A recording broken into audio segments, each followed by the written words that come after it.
Você já imaginou como a união de crenças fortes, polêmicas e afirmações contraintuitivas pode desencadear uma mudança profunda em sua vida? E se eu te dissesse que, em apenas alguns segundos, posso te revelar o segredo para encontrar paz interior e alcançar seus objetivos de forma rápida e eficaz? Prepare-se para uma jornada de descobertas surpreendentes, onde vamos explorar o poder da gratidão, da fé e da sabedoria divina. Não perca tempo e junte-se a nós agora para desvendar os mistérios da mente e do coração. Sinta a curiosidade pulsar em seu ser enquanto te conduzimos por um caminho de transformação e recompensa rápida. Está preparado para abrir-se para uma nova realidade?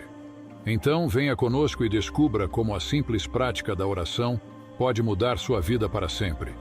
Deixe seu like, inscreva-se em nosso canal e embarque nessa jornada de autoconhecimento e realização. O momento é agora. Vamos começar. Número 1. Boatos de guerra. A Bíblia é um livro de história, mas é diferente de qualquer outro livro de história disponível em qualquer biblioteca pública. A história da Bíblia começa com a criação da Terra e termina com o fim do mundo. Nenhum outro livro de história foi publicado que abrange uma gama tão ampla de eventos no planeta Terra. Parcialmente porque ninguém estava presente no início para testemunhar e documentar isso. E, portanto, ninguém pode escrever o início do nosso mundo de forma autoritativa. Somos as únicas pessoas no mundo inteiro que entendem como tudo vai terminar. Isso é especial.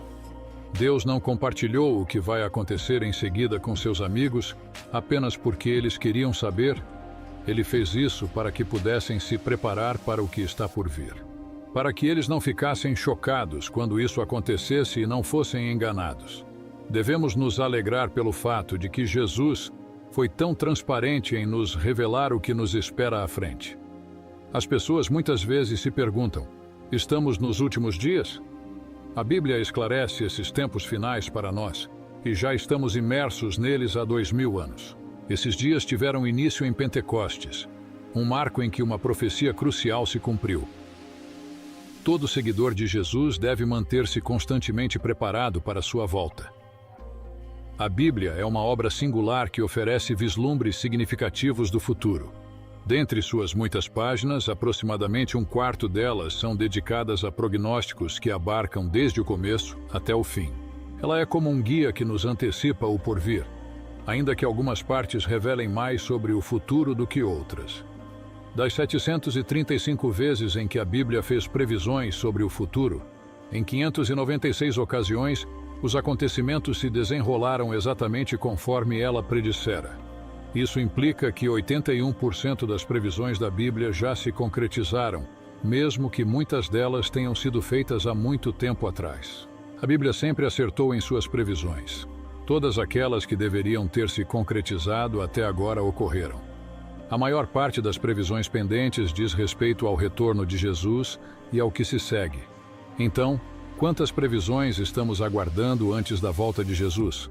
Aproximadamente 20.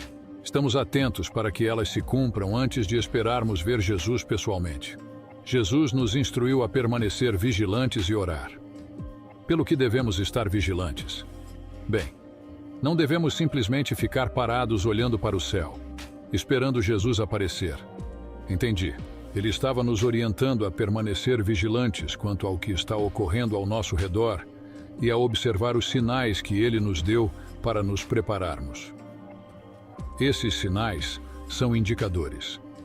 Vamos nos voltar para Mateus 24, onde os discípulos de Jesus lhe perguntaram: quais são os sinais que indicam que você está prestes a retornar? E o que devemos fazer se não soubermos exatamente quando será? Jesus não hesitou. Ele lhes deu uma resposta direta. Certamente podemos expressar grande gratidão por ele ter sido tão claro. No livro do Apocalipse, ele fornece ainda mais detalhes, mas aqui, ele se concentra nos principais sinais que indicarão sua iminente volta.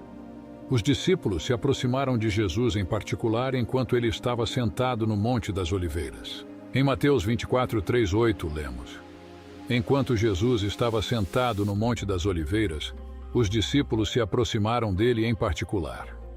Diga-nos, disseram eles, quando isso acontecerá e qual será o sinal da sua vinda e do fim da era. Jesus respondeu: Cuidado para que ninguém os engane, pois muitos virão em meu nome dizendo: Eu sou o Messias, e enganarão a muitos. Vocês ouvirão falar de guerras e rumores de guerras, disse Jesus. Mas vejam para que vocês não se alarmem. Essas coisas precisam acontecer, mas o fim ainda está por vir. Nação se levantará contra nação e reino contra reino. Haverá fomes e terremotos em vários lugares. Todas essas coisas são o princípio das dores de parto. Nesses versículos, Jesus nos apresentou 4 importantes indicadores que apontam para a sua volta. Ele mencionou que uma dessas indicações já está em andamento, mas as outras 3 ainda não se manifestaram. Por essa razão, acredito que estamos nos estágios iniciais do que é conhecido como os tempos do fim. Então, quais são essas 4 grandes pistas? A primeira é sobre grandes problemas globais, como guerras entre países. Essas coisas vêm acontecendo há muito tempo, mais de 2000 anos. Mas agora estão ocorrendo com mais frequência e parecem mais intensas. Definitivamente estamos testemunhando essa primeira pista. Existem guerras, rumores assustadores, terremotos e fome. Jesus nos disse: Não se deixem enganar. Ele repetiu isso muitas vezes. Quanto mais nos aproximamos do fim, mais precisamos estar vigilantes para não sermos enganados. Até mesmo pessoas que frequentam a igreja podem ser enganadas. Ele nos alertou sobre indivíduos que se apresentam como heróis ou messias durante esses tempos difíceis. Alguns desses impostores enganaram pessoas, levando-as a segui-los para lugares isolados, e isso terminou muito mal. Mas há muitos desses falsos profetas, pessoas que afirmam ter soluções para todos os nossos problemas. Quanto mais problemas surgem, mais desses impostores surgirão. No entanto, Jesus nos instrui a não nos preocuparmos. Não devemos ficar excessivamente perturbados ao ouvir sobre outra briga ou evento triste. Ele nos comunicou algo surpreendente. Mesmo que esses eventos sejam desoladores, eles não representam o fim. Eles são como a parte árdua antes que algo novo e positivo floresça. Quando tomamos conhecimento desses problemas, significa que algo novo está prestes a emergir. Isso nos leva a adotar uma perspectiva diferente. Nós sabemos o que está por vir para o mundo.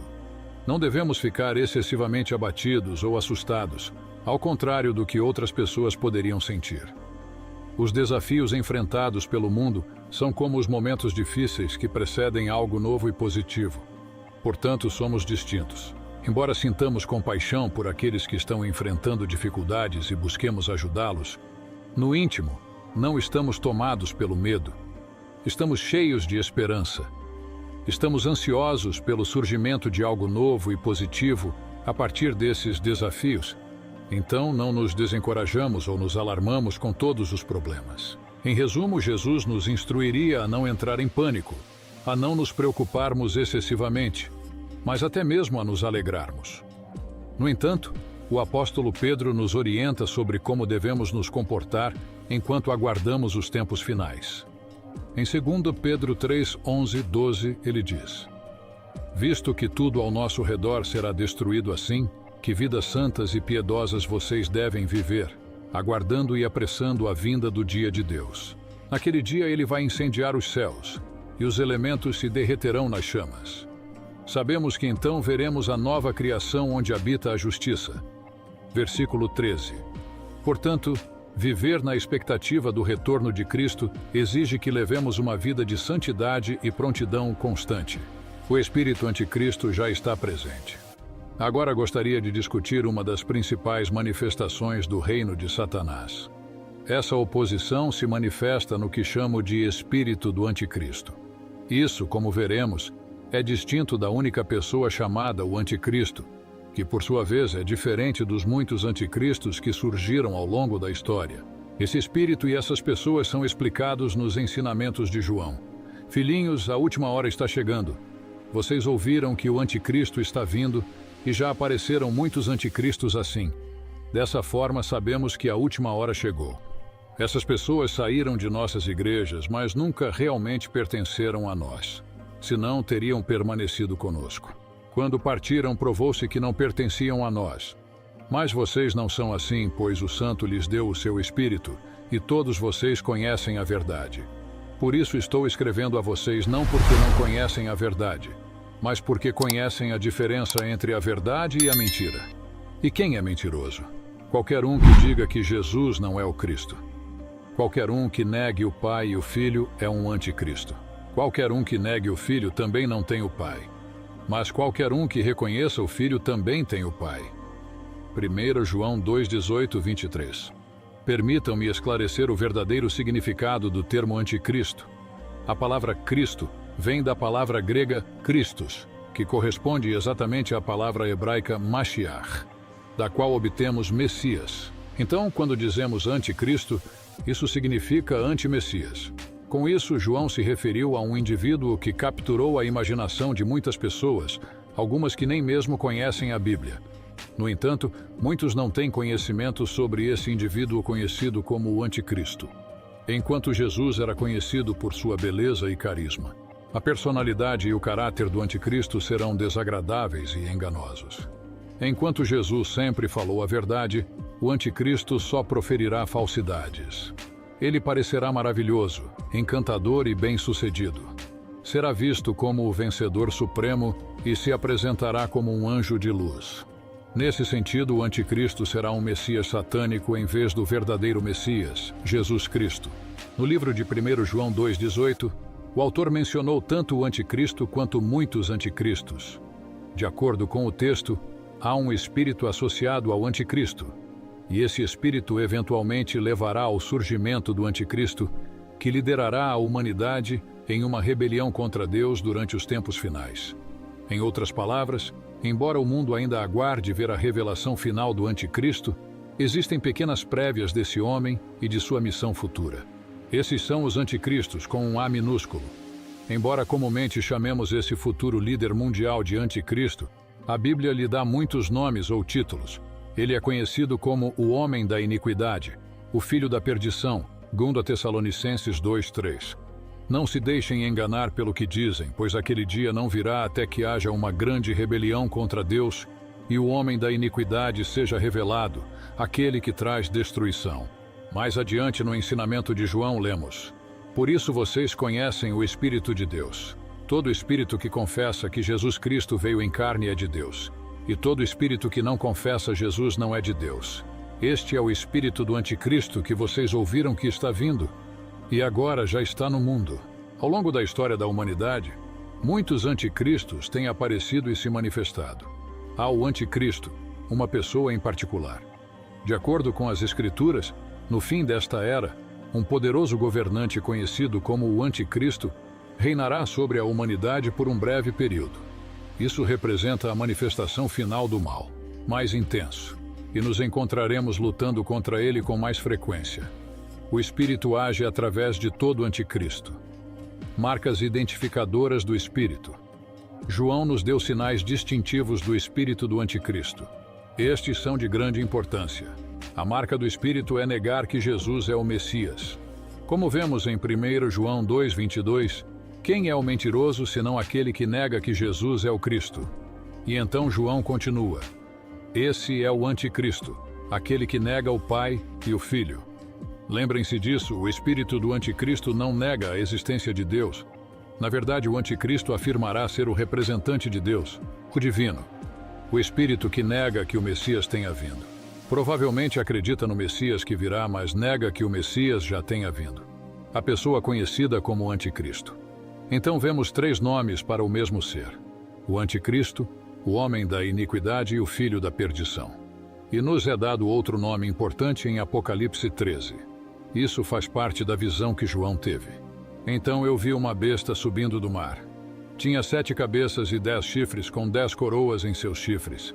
E em cada cabeça estavam escritos nomes que blasfemavam a Deus. Esta besta parecia um leopardo, mas tinha os pés de um urso e a boca de um leão.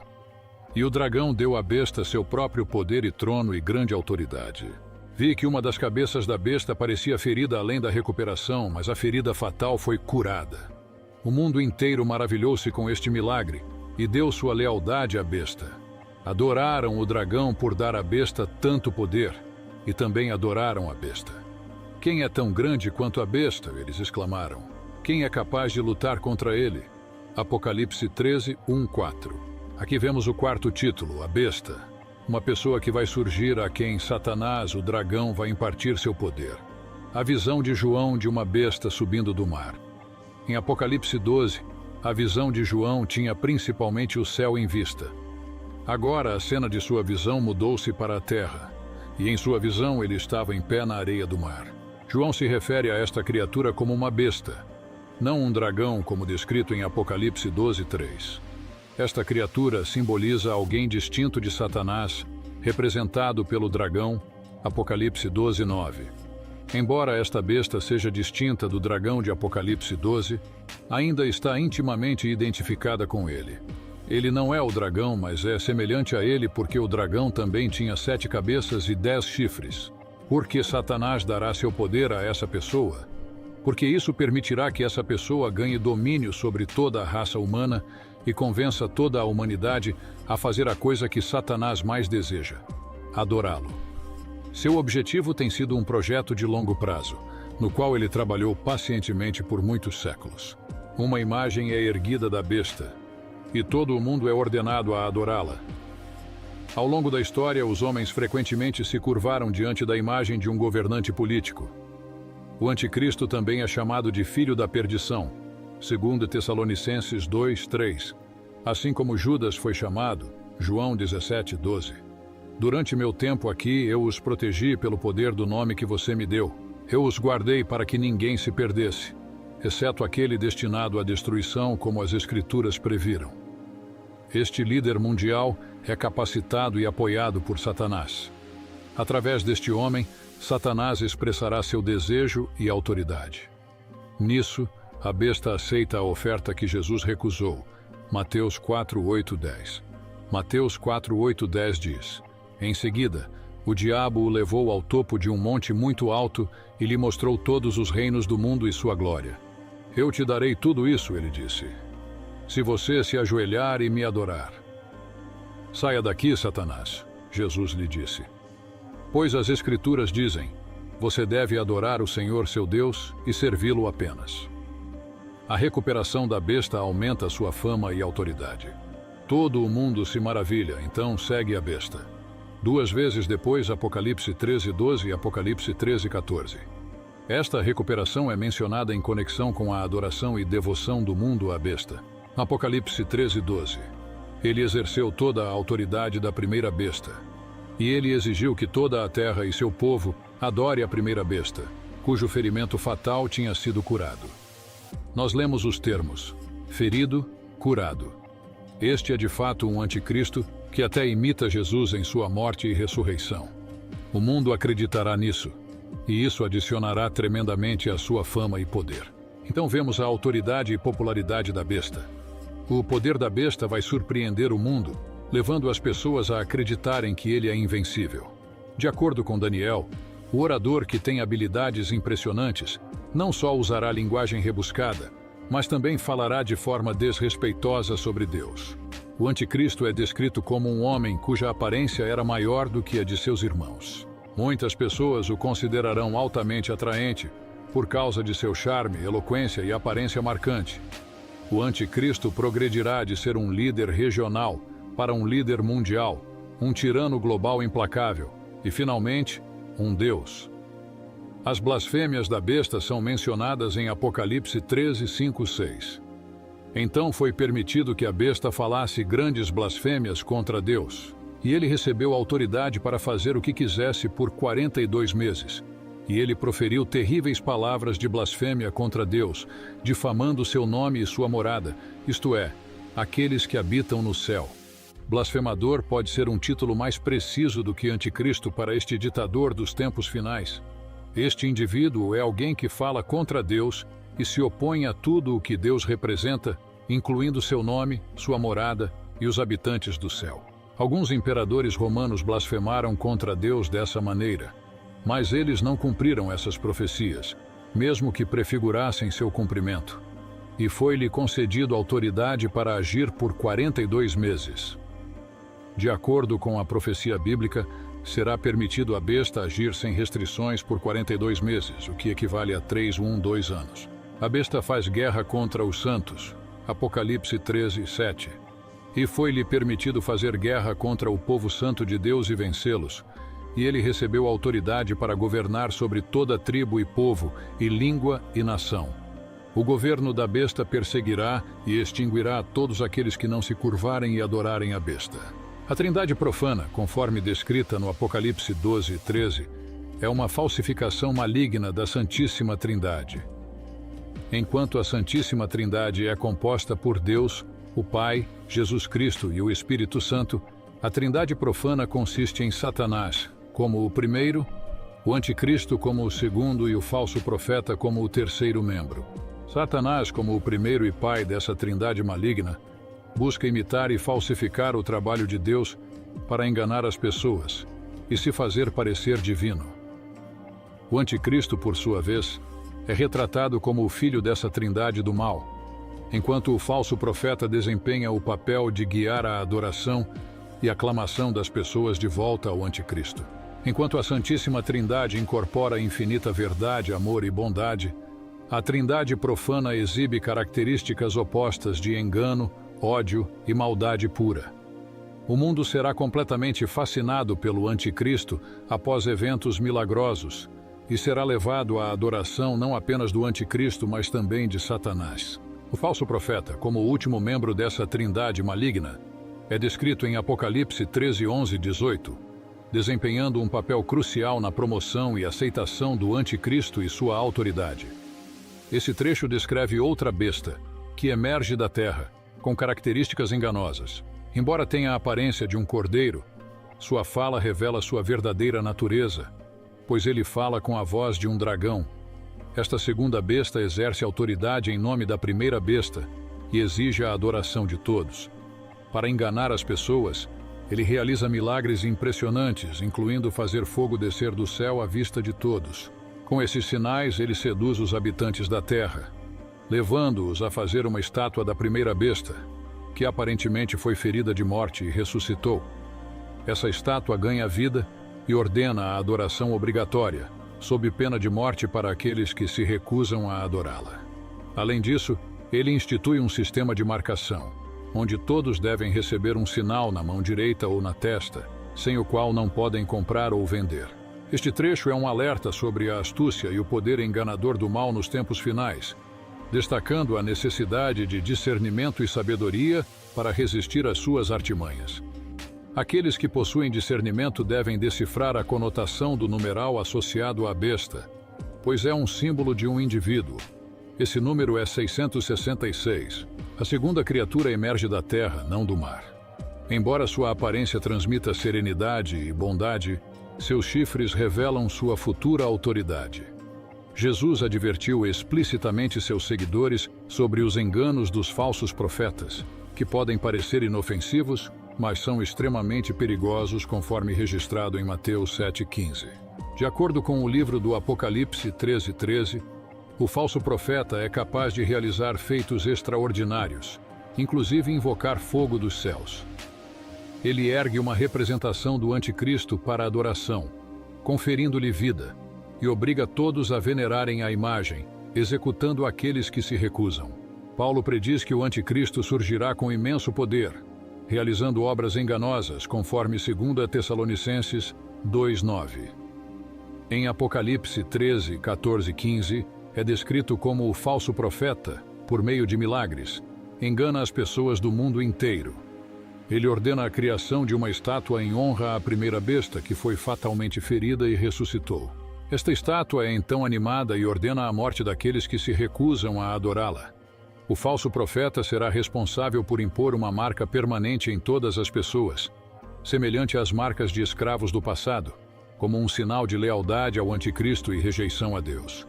Essa marca será essencial para qualquer transação comercial, e aceitá-la resultará em condenação eterna, conforme Apocalipse 14:10. A aceitação dessa marca não é apenas uma questão econômica, mas também uma adesão a um sistema de adoração contrário a Jesus Cristo.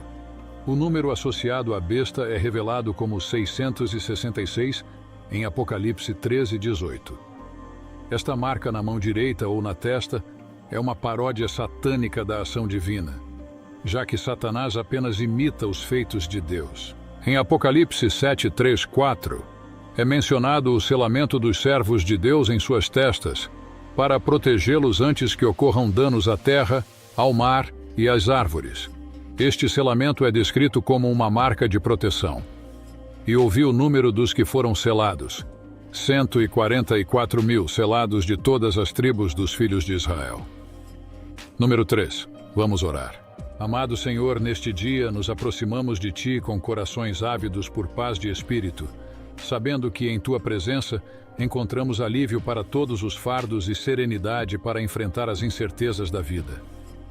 No tumulto do cotidiano, buscamos consolo em Teu abraço amoroso, confiantes de que Tua presença nos acompanha em cada passo do caminho. Concede-nos, Senhor, a serenidade para aceitar o que não podemos mudar, a coragem para transformar o que está em nosso poder e a sabedoria para discernir entre ambos. Entregamos a Ti nossas preocupações e temores, confiando em Teu plano perfeito para nossas vidas. Em meio ao ruído e às distrações do mundo, guia-nos a encontrar momentos de reflexão e paz interior. Que Tua presença suave nos envolva, acalmando as tempestades que agitam nossas mentes e almas. Concede-nos a graça de perdoar e buscar perdão, deixando para trás ressentimentos e amarguras, e cultivando compaixão e compreensão em seus lugares. Senhor, conduze-nos a viver plenamente o presente, valorizando cada respiração como um presente Teu. Que nossa jornada seja permeada pela Tua graça e amor, orientando-nos em cada passo do caminho. Em Teu nome, oramos. Amém.